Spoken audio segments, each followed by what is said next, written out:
Okay, so we are going to talk about all the different forms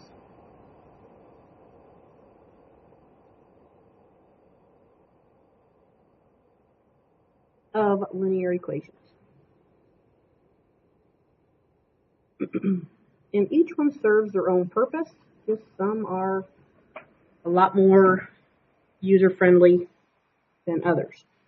So the one that we're going to talk about first, it is called slope-intercept form.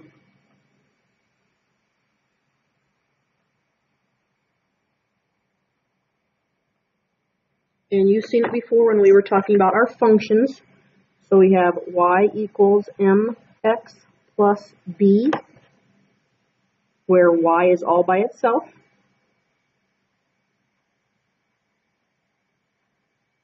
Y is by itself. M, lowercase m, is the slope. And b is the y-intercept. Or in other words, the location where the point rather, where the graph crosses the y-axis. I believe that this, by far, is the most user-friendly form. You can graph a line. If a line is graphed, you can also put it into slope-intercept form. It's just a really good way of graphing and solving equations. So make sure you know how to solve in slope-intercept form. The second form is called standard form.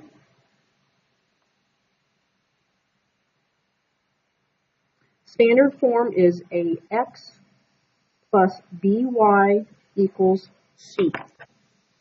So a, I'm referring to the number in front of the x. B is the number in front of the y. And then c is just a number. So x and y are on the same side of the equal sign. C is just a number. And depending on what teacher you have learned this from, often A and B cannot be fractions. So you're going to have to do another step in order to get them so that they are not fractions. And I learned that A cannot be negative.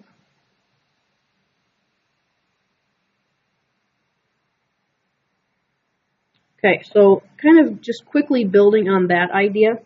If you have 2x plus 1/3 y equals 6, for example.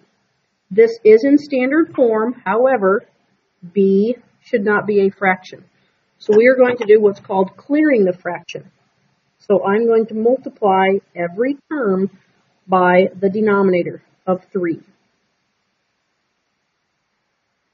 So that gives me 6x plus, remember when you have 1/3 times 3, those cancel out.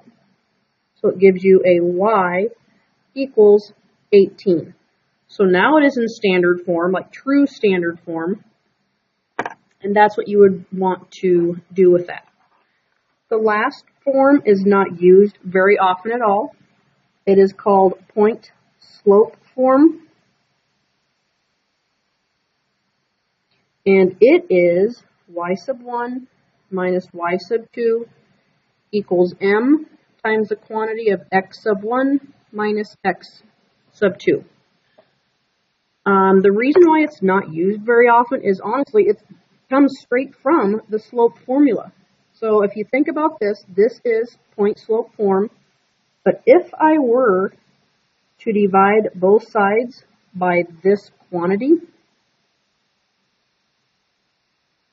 wouldn't these cancel out, leaving you m equals this? So just FYI,